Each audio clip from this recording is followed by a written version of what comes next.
Hey everyone, welcome back to the channel. I'm Baron and this is your Brain on Books. And today I want to talk about the Hugo Award-winning novel that is The Three-Body Problem by Cixin.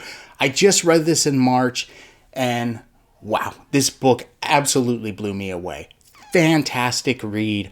I wanted to get on here right away and just kind of go over my thoughts and feelings and do a generic review, but I knew this book is so intricate and complex, and the message and ideas presented in this are so profound that I needed to take some time to really digest what I had read. And I feel like I've done that. And I really want to go through and talk about what makes this book so incredible. Why is this a masterpiece? Because I think, at least as of today, that this book should be in the same conversations as like the classics of Orwell or Arthur C. Clarke or Bradbury, that really academic feeling, profound science fiction. That's what The Three-Body Problem is. It's an important book that everybody should read, sci-fi fan or not. So I'll briefly touch on the plot to the best of my ability, because this book is a mystery. It's a puzzle box. It has elements that don't seem to fit together at all, but they do. And the way they come together is, it's just amazing. And we're going to talk about that in a bit. So briefly, this is set in China over multiple periods of time, right? So it's primarily rooted in the scientific community. The first perspective we have is a female theoretical physicist in the 1960s. So this is during the period of the Chinese Cultural Revolution, and she is pulled into a classified government science project, very kind of skunk works in nature, with the intent of establishing communication with extraterrestrials. The approach of this program is very similar to kind of what we have with the SETI program now, although it's not done kind of through civilians. Obviously, the scope is much larger, being kind of funded and monitored by the actual Chinese government. Now, the other perspective is more modern overall, and you have another scientist. Now, this is a male, and he is a scientist of nanotechnology, but he has been exposed to something that's been going on within Chinese academia and the science community, to where physicists are committing suicide. They are discovering something. They are being exposed to something that is actually driving them to take their own life.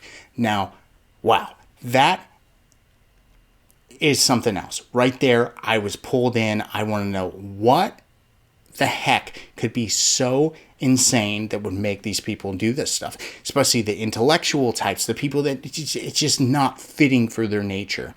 And as you follow his timeline, you're going to see kind of this exposure to things, that these inconsistencies with our understanding of physics and science, to where things start to break down, to where you're no longer believing in what you've been told or kind of what your understanding is of science of today.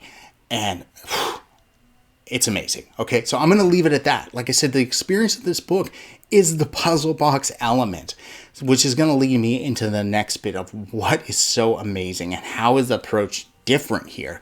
And to establish that, you kind of have to understand what at least my thoughts on sci-fi is. What makes sci-fi different than other works of speculative fiction or fantasy? And that is the introduction of novum, which I've spoke about before. So novum is a new idea or a new element that's introduced into our world, which will propel a story, a narrative, a reaction into a different direction that will allow the readers to suspend disbelief, as long as the parameters around this idea or this element that's introduced is consistent, okay? That's what makes sci-fi different than fantasy. Now, there's a couple ways you can do it. The first one is with technology. A good example would be like Jurassic Park. If I just said, hey, there's a story, you're on an island with dinosaurs, you say, well, that's fantasy.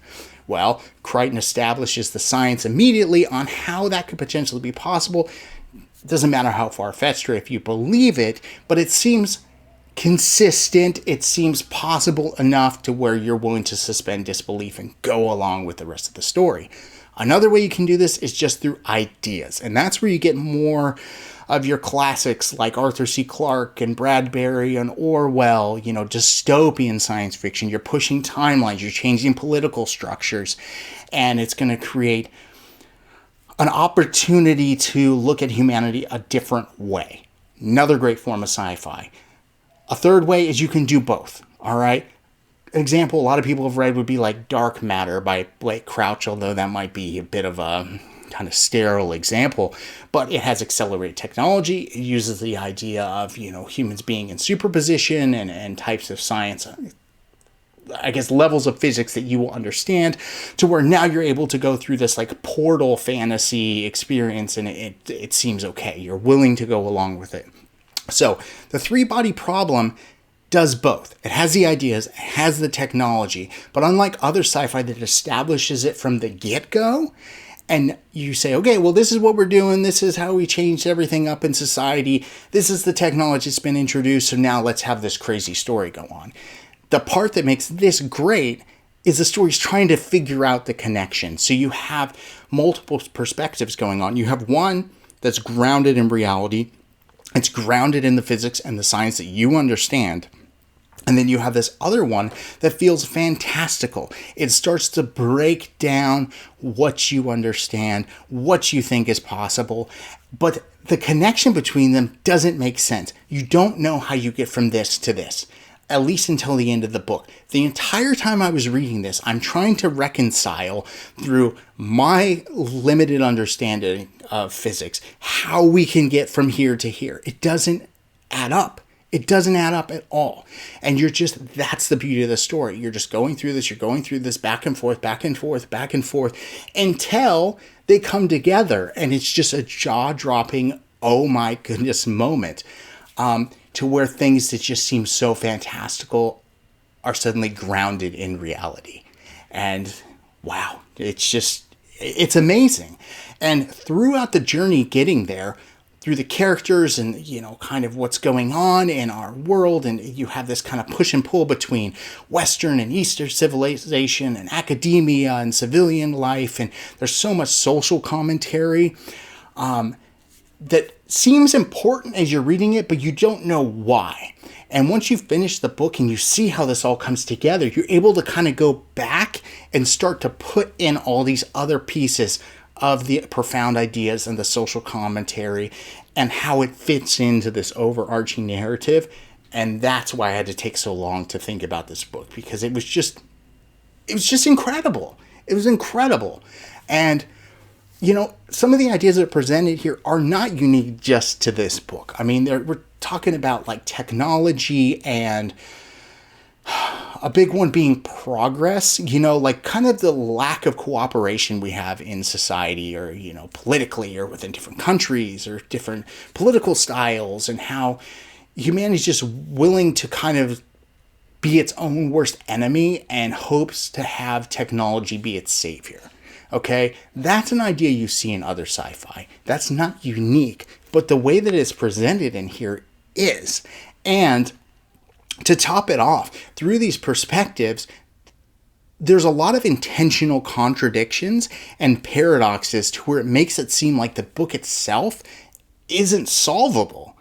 You can look at this 100 different ways and interpret it a bunch of different ways, but you'll never have a finite answer, which in itself lines up to kind of what the title of the book is, the three-body problem, which is basically a conundrum within mathematics that is unsolvable. And the book itself is too, which is just like, gosh, it's just amazing.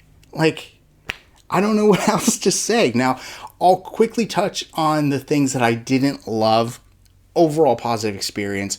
The only thing that I did struggle with slightly is just the general writing style. I don't know if it has to do with the translation, it's just how Lou writes, or a bunch of other factors. It's very sterile. It's a very clinical read, but it reads fast, and you're not reading this for some flowery, poetic kind of embellishments or anything like that. It's just not that kind of story. You're reading this for the ideas, the way that it's presented, and I think the writing style serves its purpose there just fine.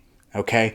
So I'm going to leave it at that. But I just want to say, pick this book up. It's not very long, and your time will be well spent. This is a piece of sci-fi, piece of speculative fiction that I think people are going to be talking about for decades, and there's no sense missing out. Till next time, see ya.